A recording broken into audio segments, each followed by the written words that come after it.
Olá, seja bem-vindo para a nossa segunda aula. Nessa aula veremos conceitos de genética e também veremos as leis de Mendel e divisões celulares. Essa aula termina, a nossa parte de revisão dos conteúdos que nós vimos presencialmente. E assim como foi na última aula, teremos uma frase que será falada aí no decorrer da aula para que você possa ter acesso à sua atividade.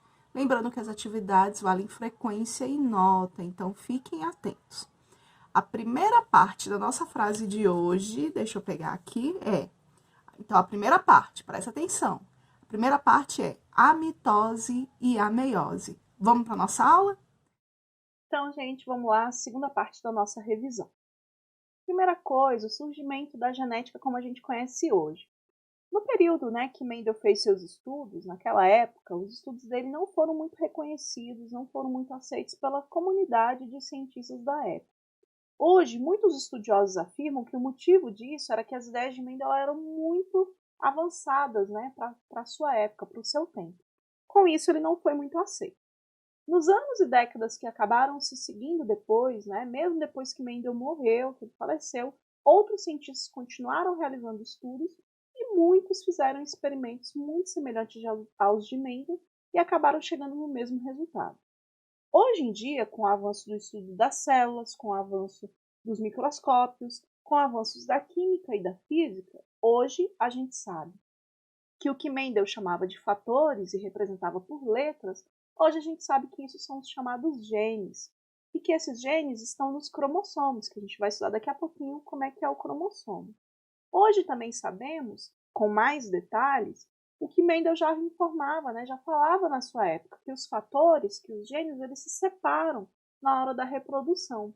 Hoje a gente sabe que isso ocorre graças a um processo chamado meiose, que a gente vai ver no finalzinho dessa aula. Esse processo é o que gera as células reprodutivas, que na mulher é o óvulo e no homem é o espermatozoide. Bem, principais conceitos aí em genética. Primeira coisa, o que é genética? Genética, gente, é uma ciência que estuda a hereditariedade, ou seja, ela estuda todo o conjunto de processos que ocorrem no ser vivo, processos biológicos, que permite que esse ser vivo passe as características de pais para filhos ao longo das gerações. Então, passa de pai para filho, de filho para o neto, do neto para o bisneto, e aí vai embora. Isso daí, gente, hoje a gente consegue compreender esses conceitos de genética porque a gente aprendeu outras tantas coisas importantes aí dentro da genética, como por exemplo, o que é o DNA. O DNA, gente, essa sigla DNA é a sigla em inglês para ácido desoxirribonucleico. Em português, a sigla correta seria ADN, tá? Então, se você pegar algum texto aí e ver, o ADN é responsável pelas características genéticas de todo ser vivo, ADN é o mesmo que DNA. É porque DNA é a sigla em inglês, tá? Então, o que é esse DNA? É o material genético que está presente no núcleo das células. Então, todos nós que temos células eucariontes, que têm células com núcleo bem definido, temos o nosso DNA lá dentro desse núcleo dessa célula. Esse DNA, gente, ele é uma longa fita, tá? Coloquei essa animaçãozinha aí para vocês entenderem melhor como é que é o formato do DNA. Ele é uma fita dupla torcida sobre si mesmo. Então, ele tem essa estrutura aí que vocês estão vendo. Aí tem só um pedacinho, só um trechinho. O DNA é geralmente uma fita bem longa, porque ele tem muitas informações escritas nele. Tá? Esse DNA, gente, quando uma célula ela se divide, esse DNA ele tem que também se dividir. Ele tem que ser duplicado e tem que ser dividido para as novas células que vão surgir. Porém, se ele tiver todo desenrolado, essa fita muito longa, tiver toda desenrolada, toda embolada e a célula for dividir, não dá certo. Então, antes de ocorrer qualquer divisão celular, a célula organiza esse DNA em fios microscópicos, onde tem o DNA junto ali enrolado com proteínas e forma um bastãozinho, um filamentozinho. E esse bastãozinho formado de DNA e proteínas é o que a gente chama de cromossomo. Aqui, de cinza, vocês estão vendo um cromossomo e ele está duplicado e ele está ainda colado na sua cópia por essa região central que a gente chama de centrômero. E aí o cromossomo, quando ele está dessa forma aqui, ele lembra esse formato de X alongado. O que tem aqui nele? Tem bastante DNA enrolado aqui em proteínas organizadinhas. É como se o cromossomo fosse um novelo de lã e o DNA fosse a linha de lã. tá? Que está ali toda enroladinha, formando aquele novelo. Isso é muito importante na hora da divisão celular. Pensa, tentar separar um emaranhado de fios, deixando metade para um lado certinho e metade para o outro certinho. É muito difícil. Então, antes da célula se dividir, ela organiza o DNA como se fosse esse novelo aí, que é o que a gente chama de cromossomo. Então, o cromossomo ele é formado por essa cadeia de DNA enrolada sobre si mesmo e sobre proteínas. Bem, se você pega o DNA e abre ele, você vai ver que ele tem várias informações. Cada trecho do DNA que tem uma informação é como se eu tivesse um pergaminho, né? Bem grande, tipo aquelas cartas de quilômetros que existem, sabe? E aí cada trecho dessa carta, cada trecho desse pergaminho, cada parágrafo traz uma informação. No caso do DNA, a informação é o quê?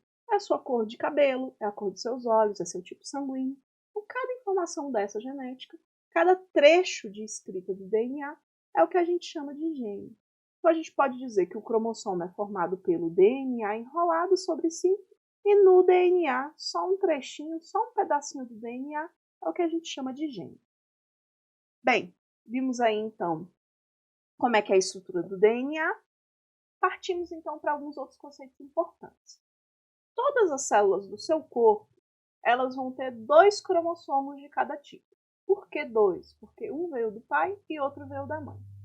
Nós, seres humanos, temos 23 tipos diferentes de cromossomos. E todos nós recebemos um do pai e um da mãe, de cada um desses 23 tipos aí. Se você tem 23 tipos diferentes e tem 2 de cada, porque um veio do pai e outro veio da mãe, isso quer dizer que ao todo você tem 46 cromossomos. Todas as células do seu corpo têm 46 cromossomos. A única exceção são os seus gametas. O que são os gametas? São as células reprodutivas. No caso, se você é uma mulher, seus óvulos vão ser a única exceção. Se você é homem, seus espermatozoides vão ser a única exceção. Os óvulos e os espermatozoides, diferente dessas células do restante, qualquer outra célula, professora, a célula da pele é célula diploide. O que isso quer dizer? Tem 46 cromossomos. A célula do meu cabelo, diploide. A célula do meu rim, diploide, ou seja, tem 46 cromossomos. Todas, qualquer célula que você pensar. A não ser o óvulo e o espermatozoide, que o óvulo é na mulher, o espermatozoide é no homem. Agora, óvulo e espermatozoide não é diploide. Diplo, não tem 2 de cada. Óvulos e espermatozoides são haploides, só um de cada. No caso, gente, os óvulos e espermatozoides são chamados de gametas. Gameta quer dizer célula reprodutiva, célula para reprodução, tá? Os óvulos e os espermatozoides têm apenas 23 cromossomos, só tem um de cada, porque eles são formados por um tipo de divisão celular que pega aqueles 46 e divide. Manda 23 para um lado, 23 para o outro. Por que isso? Porque o objetivo do óvulo é ser fecundado pelo espermatozoide, ou seja, o objetivo é que eles se somem 23 mais 23 para gerar um novo ser vivo com 46. Então, eles só podem ter a metade, tá? Quando isso acontece do óvulo ser fecundado pelo espermatozoide, se forma então uma nova célula que é chamada de célula-ovo ou zigoto. A célula-ovo, ou também chamada de zigoto, ela é diploide, porque ela já é formada da junção de 23 mais 23, ou seja, ela já tem 46. Ela vai ser a junção do óvulo com o espermatozoide e nela vão já ter características que veio do pai e da mãe, no óvulo e no espermatozoide, unidas formando uma nova combinação genética. Bem, como nós temos 2 cromossomos de cada tipo, para cada par desse, então, por exemplo, tipo 1 de cromossomo, eu tenho um que veio do pai e outro que veio da mãe. No tipo 2, eu tenho um que veio do pai e outro que veio da mãe. Cada par desse, que é do mesmo tipo, eu chamo de cromossomos homólogos. Os cromossomos homólogos, eles são do mesmo tipo, um veio do pai, outro veio da mãe. Aqui no desenho, do pai vai estar em azul, da mãe vai estar em vermelho, isso é só para facilitar a visualização. E eles, como eles são do mesmo tipo, eles trazem os mesmos tipos de informações, ou seja, os mesmos tipos de genes. Nesse exemplo que eu vou mostrar aqui para vocês, nós temos o gene A, que define a cor dos olhos, o gene B, que define a cor do cabelo, e o gene C, que define a cor da pele. Eles são do mesmo tipo, por isso que são chamados de cromossomos alelos. Eles estão em cromossomos, eles são chamados de genes alelos. Eles estão em cromossomos homólogos, em cromossomos do mesmo tipo, nas mesmas posições, só que tem um detalhe. Às vezes, a informação que o pai passou é uma e o que a mãe passou é outra. Por exemplo, cor dos olhos. Talvez o gene que o pai passou diga que os olhos vai ser castanho. E o gene que a mãe passou diz que o olho vai ser verde. Cor de cabelo, talvez do pai veio a informação de cabelo preto e da mãe cabelo loiro. Cor da pele, aí talvez pode ter ocorrido uma coincidência de tanto o pai quanto a mãe ter mandado a mesma informação, pele clara. Então note que apesar dos cromossomos serem do mesmo tipo, trazerem o mesmo tipo de informação, quando são do mesmo tipo eu chamo os cromossomos de homólogos. Quando os genes trazem o mesmo tipo de informação eu chamo eles de alelos. Mas às vezes pode ocorrer de um trazer uma informação e o outro outra informação. Da mesma coisa. Os dois estão falando de cor dos olhos, ou cor do cabelo, ou cor da pele. Mas cada um está dizendo uma coisa, tá? Quando a pessoa tem os genes diferentes para uma mesma característica, aí o que vai aparecer na pessoa é o que é o dominante. E aí essa pessoa ela é chamada de heterozigótica para essa característica. Hétero, diferente. Então, para a característica cor dos olhos, essa pessoa que foi gerada dessa combinação aí entre esse pai e essa mãe, para a cor dos olhos, ela é heterozigótica. Porque um gene diz que vai ser castanho e o outro diz que vai ser verde. Qual que vai aparecer? Que for dominante. Agora, por exemplo, para a cor da pele, os dois genes alelos que vieram são iguais. Iguais, homo. Então, a gente diz que essa pessoa, para a característica cor da pele, ela é homozigótica. Porque ela tem dois genes iguais, tá? E no caso, como só tem esses dois, eles são iguais, o que vai aparecer é isso mesmo. Essa pessoa vai ter a pele clara. Bem, o indivíduo homozigótico, quando a gente vai representar lá pelas letrinhas, aqui eu tinha representado escrito, né? Mas a gente pode representar pelas letrinhas. Então, se a pessoa, por exemplo, ela é A maiúsculo, A maiúsculo, os dois genes são iguais, ou A minúsculo, A minúsculo. Todo gameta que ela vai formar, quando esse A maiúsculo e A maiúsculo se separar, os dois são A maiúsculo, então os dois tipos de óvulo ou espermatozoide que essa pessoa vai gerar são 100% iguais. Agora, quando a pessoa é heterozigótica para alguma característica, aí já não é bem assim. Por exemplo, se a pessoa é A maiúsculo, A minúsculo. Quando esse A maiúsculo e A minúsculo se separar, metade dos óvulos, se for uma mulher, vai ser A maiúsculo, metade dos óvulos vai ser A minúsculo, porque tem duas letras diferentes, tem dois genes aí diferentes, tá? Quando a gente está falando dos genes da pessoa, do animal, da planta, do ser vivo, a gente está falando do genótipo. Isso daí a gente vê lá em laboratório, a gente faz a análise do DNA da pessoa, dos genes da pessoa. Agora, quando eu estou falando de característica externa, a pessoa tem o cabelo castanho, ela tem a pele clara, ela tem os olhos verdes, ou castanhos, ou azuis. Tudo isso aí que são características externas, a gente chama de fenótipo. Às vezes, um ser vivo, dois seres vivos podem ter o mesmo fenótipo, a mesma característica externa, mas quando a gente vai olhar o genótipo, quando a gente vai olhar os genes, às vezes é diferente. Por exemplo, o que Mendel viu lá nas ervilhas. Mendel viu que a característica de semente lisa ela é dominante, e ela é determinada pelo A maiúsculo. Então, tanto a ervilha, que é A maiúsculo, tem a semente lisa, como a ervilha A maiúsculo, A minúsculo, também tem a semente lisa, porque o A maiúsculo domina. E ele diz que a semente vai ser lisa. Então, se você está lá numa plantação e vê duas plantas de semente lisa, pode ser que uma seja A maiúsculo e a outra seja A maiúsculo, A minúsculo. Esse genótipo, esses genes, você não está vendo do lado de fora. Você só está vendo o fenótipo, tá? Que é o que aparece. Agora, se você vê uma planta, por exemplo, de semente rugosa, como a gente sabe que para ter a semente rugosa, os dois genes têm que ser A minúsculo, porque se tivesse um A maiúsculo aqui, ela acabaria tendo a semente lisa, aí aqui sim, você vê o fenótipo, você vê a característica externa e já sabe como é que é o genótipo, já sabe como é que são as combinações de genes. Segunda parte da nossa frase, para poder abrir aí a nossa atividade de hoje. Segunda parte da frase é: são divisões celulares, tá? Segunda parte, são divisões celulares. Continuando. As leis de Mendel. Gente, quando os trabalhos de Mendel foram redescobertos, e aí já se tinha mais conhecimento genético de células e tal, se chegou a algumas ideias aí, né, que foram defendidas por Mendel, se chegou numa finalização dessa ideia, e então foram lançadas as duas leis de Mendel. A primeira lei de Mendel diz que cada característica de qualquer ser vivo é determinada por dois fatores e que esses fatores se separam na formação dos gametas. É o que a gente acabou de ver. Essa é a primeira lei de Mendel. Vale até hoje. Segunda lei de Mendel, ou lei da segregação independente, como ela é chamada.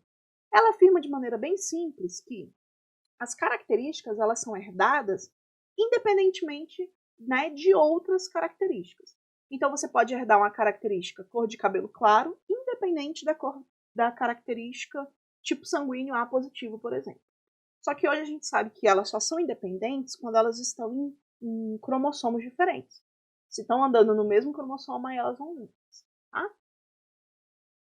Bem, divisões celulares importantíssimas aí, né, no nosso organismo. O primeiro tipo de divisão celular que a gente vai estudar, gente, é a mitose. A mitose é um tipo de divisão celular que ela vai possibilitar que se forme células iguais às que a gente já tem. Tá, mas para que eu quero células iguais às que eu já tenho? Primeiro grande motivo, para você crescer. Quando você é pequeno, e aí quando eu digo pequeno, quando você era só uma célula, por exemplo, para poder gerar o seu organismo todo, teve que ocorrer sucessivas divisões celulares para formar cada vez mais e mais células, e isso daí foi através da mitose. A mitose, então, ela possibilita mais células idênticas à que já se tem para poder crescer, e também uma outra grande função dela, mesmo quando a gente para de crescer, é que a mitose também permite que a gente produza células para poder substituir células que a gente vai perdendo. Então, a partir do momento que você está ali produzindo novas células, você vai também estar reparando células que se perdeu. Todos os dias, sua pele, por exemplo, descama, você às vezes se corta, você às vezes se queima, às vezes cai cabelo, às vezes cai uma unha, você dá uma topada e perde aí uma unha. Então, como é que são produzidas novas células para substituir isso que se perdeu? Através da mitose. Como é que a mitose acontece? Inicialmente, nós temos uma célula. Aqui nesse desenho tem só 2 cromossomos pintadinhos aqui, tá? Um vermelho e outro azul. Se fossem nós, seres humanos, seriam 46, tá? Mas pense, esse desenho vai ficar muito cheio com 46, então eu vou colocar o número aqui do lado. Então a gente tem uma célula inicial com 46 cromossomos. Primeira coisa que ela faz, ela duplica esses cromossomos. Então ela tem 46, agora ela vai ter o dobro disso, que é 92. Beleza, depois disso ela começa a sua divisão, onde 46 vai para um lado e 46 vai para o outro lado. Note, ó, que quando ficou duplicado, cada cópia ainda ficou grudadinha ali na sua original. E depois, ó, esses fiozinhos aqui de proteína surgiram e separaram. Ao final, a célula termina essa divisão aqui no meio e a gente vai ter uma célula de 46 e outra célula igual de 46. Então, na mitose, são geradas 2 células iguais à célula mãe, iguais à célula original. A célula original tinha 46, as 2 células filhas agora também têm 46. Importante para crescimento e regeneração do organismo.